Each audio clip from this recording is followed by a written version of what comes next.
এই মুহূর্তে কুড়িগ্রামের নাগেশ্বরীতে আছেন বাদশা সৈকত এবং সিলেটের জকিগঞ্জে আছেন আমিনুল ইসলাম। সরাসরি শুরুতে যাচ্ছি সৈকতের কাছে।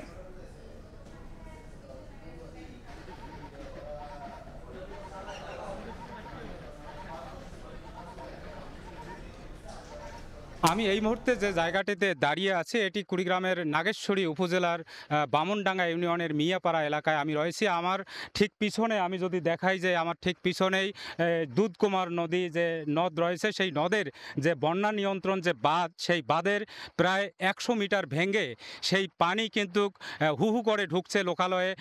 আরেকটি জিনিস জানিয়ে রাখি যে আসলে এই দুধকুমার নদের পানি কিন্তু বিপদসীমার এই মুহূর্তে 22 সেন্টিমিটার উপর দিয়ে প্রবাহিত হচ্ছে এবং প্রচণ্ড স্রোতে বইছে। সেই পানি কিন্তু লোকালয়ে ঢুকে সেই বামনডাঙ্গা ইউনিয়নের প্রায় যে গ্রামগুলো রয়েছে মিয়াপাড়ার এবং তার আশপাশের যে গ্রাম, সেই গ্রামে কিন্তু পানি ঢুকে পড়েছে। আমি যদি দেখাতে চাই একটু যে সেই পানি কী রকম স্রোতে বইছে এবং এখানকার মানুষ এক পুরো আতঙ্কে রয়েছে এবং এখানকার যে চলাচলের যে রাস্তাঘাট সে রাস্তাঘাটও কিন্তু তলিয়ে গেছে এবং প্রায় রাস্তায় হাঁটু পানি এবং কোমর সমান পানি হয়েছে এবং এই পানি কিন্তু এখানে স্থানীয়দের সাথে আমি কথা বলেছি, তারা যেটি আমাকে জানিয়েছেন যে এই পানির স্রোত কিন্তু তাদের ঘর বাড়ি ক্ষতিগ্রস্ত করে ফেলছে এবং তারা অনেকেই তাদের যে গবাদি পশু সেগুলো কিন্তু উঁচু জায়গায় সরিয়ে নিয়েছেন এবং তারা আতঙ্কে রয়েছেন যে এভাবে যদি পানি আরও বৃদ্ধি পায় এবং এভাবে যদি এই স্রোতে যদি পানি বইতে থাকে তাহলে কিন্তু এখানকার এই শুধু মিয়াপাড়া গ্রাম নয়, তার পার্শ্ববর্তী যে 8-10টি গ্রাম রয়েছে সেই গ্রামগুলো কিন্তু প্লাবিত হয়ে পড়বে এবং এখানকার মানুষ কিন্তু প্রচণ্ডভাবে ক্ষতিগ্রস্ত হয়ে পড়বে। এটি কিন্তু শুধু এটি নয়, কুড়িগ্রামের বন্যা পরিস্থিতি কিন্তু কুড়িগ্রামের যে ব্রহ্মপুত্র অববাহিকায় সেখানে কিন্তু বন্যা পরিস্থিতির অবনতি হয়েছে। আর আবহাওয়া বন্যা পূর্বাভাস কেন্দ্র থেকে যেটি বলা হয়েছে যে নদ নদীর পানি আরও 48 ঘন্টা বাড়ার সম্ভাবনা রয়েছে। তারপরও কিন্তু এই যে হঠাৎ করে কিন্তু স্থানীয়রা যেটি জানিয়েছে যে দুধকুমোরের পানি কিন্তু বিপদসীমার নিচে ছিল, সেই পানি কিন্তু গত রাতে বিপদসীমার উপর দিয়ে প্রবাহিত হওয়ায় কিন্তু সেই পানি সেই বাঁধ ভেঙে যে বাঁধটির আসলে কাজ চলমান ছিল, সেই বাঁধটির কাজ কিন্তু এখনো চলছিল। সেই চলমান বাঁধের যে বাঁধটা ভেঙে কিন্তু এই মানুষ ক্ষতিগ্রস্ত হয়ে পড়ছে এবং এই ক্ষতিগ্রস্ত হচ্ছে এবং এখানকার মানুষ যারা রয়েছে তারা কিন্তু তাদের বাড়িঘর রক্ষার জন্য চেষ্টা করছে এবং বিভিন্ন বেড়া দিয়ে তারা কিন্তু পানি আটকানোর চেষ্টা করছে যাতে ঘর বাড়ি ক্ষতিগ্রস্ত না হয়। সেটি কিন্তু চেষ্টা তারা চালিয়ে যাচ্ছে, তারপরেও কিন্তু তারা সেটি রক্ষা করতে পারছে না এবং এক কথায় এখানকার মানুষ মিয়াপাড়ার সহ পার্শ্ববর্তী গ্রামের মানুষ কিন্তু আতঙ্কে রয়েছে। এই ছিল কুড়িগ্রামের যে বাঁধ ভাঙার সর্বশেষ এবং আমরা এই মুহূর্তে চলে যাব সিলেটে।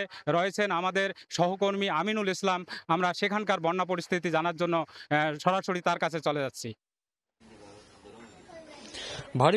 ভারী বৃষ্টিপাত বন্ধ থাকলেও সিলেটে কিন্তু এখনো অনেক এলাকায় পানি নিমজ্জিত রয়েছে এবং অপরিবর্তিত যে অংশ, বিশেষ করে জকিগঞ্জের কথা বলবো। আমরা এই মুহূর্তে জকিগঞ্জে রয়েছি। জকিগঞ্জের নিম্নাঞ্চলের বাসিন্দাদের কিন্তু এখনো দুর্ভোগ শেষ হয়নি। আমরা যদি একটু দেখাই, অনেক বাড়িঘরে কিন্তু এখনো পানি রয়েছে। যে অংশগুলোতে পানি কিছুটা কমেছে তাদের কিন্তু একেবারে উঠোন থেকে শুরু করে চলাফেরার কোনো সুযোগ নেই। এই মুহূর্তে যেসব এলাকা ডুবে রয়েছে সেসব এলাকার মানুষের যে দুর্বিষহ জীবনযাপন আমরা সকাল থেকে আসলে দেখছিলাম এবং গতকালও আমরা দেখেছি অনেক জায়গাতে মানুষজনের যে চলাফেরায় দুর্ভোগ। অনেকাংশে রাস্তাঘাট ডুবে রয়েছে, অনেকাংশে এখনো আশ্রয় কেন্দ্রগুলোতে পানি রয়েছে। তো এই আশ্রয়কেন্দ্রগুলোতে যখন আশ্রয়কেন্দ্রগুলোর আশপাশে সব দিকে পানি থাকার কারণে শিশু যারা রয়েছেন আশ্রয়কেন্দ্রে উঠেছেন তাদের কিন্তু শিশুদের নানা ধরনের ঝুঁকি রয়েছে। বাসাবাড়িগুলোতেও শিশু যারা রয়েছে তাদেরও ঝুঁকি রয়েছে। এই মুহূর্তে আপনারা জানেন যে এক জায়গায় যদি পানি দীর্ঘদিন যাবৎ আবদ্ধ থাকে তখন কিন্তু রোগবালাই ছড়িয়ে পড়ার একটি প্রবণতা থাকে। সেই ক্ষেত্রে আসলে মেডিকেল টিমের পাশাপাশি সরকারের পক্ষ থেকে নানা ধরনের কর্মসূচি আমরা দেখেছি গেল কয়েকদিন ধরে, ত্রাণ কার্যক্রম দেখছি আমরা, কিন্তু অনেকাংশে মানুষজনের যে আক্ষেপ রয়েছে, অনেকাংশে যে ত্রাণ সহায়তা সেটি অপ্রতুল বলা হচ্ছে। তবে এখন পর্যন্ত মেডিকেল টিমের তেমন তৎপরতা চোখে না পড়লেও বিভিন্ন হাসপাতালগুলোতে, মেডিকেল ক্যাম্পগুলোতে আমরা দেখেছি মানুষজন সহযোগিতা নিচ্ছেন। তো এখন পর্যন্ত সিলেটের যে উপজেলাগুলো, বিশেষ করে কানাইঘাট, জকিগঞ্জ, কোম্পানিগঞ্জ, এইসব এলাকাগুলোতে কিছু অংশে পানি পানি রয়েছে। তবে নদীগুলো থেকে আমরা দেখেছি যে নদীর পানির উচ্চতা কিছুটা কমতে শুরু করেছে, কেননা এই ভারী বৃষ্টিপাত বন্ধ রয়েছে। যদিও চেরাপুঞ্জি এলাকাতে বৃষ্টিপাতের কবলে কিন্তু সিলেটের পানি বাড়ে। আপনারা জানেন যে ভারতের অংশে যখন ভারী বৃষ্টিপাত হয় তখন কিন্তু বাংলাদেশ অংশের বিশেষ করে যে সিলেট, সুনামগঞ্জ, মৌলভীবাজার এই এলাকাগুলোতে পানির উচ্চতা বাড়তে থাকে।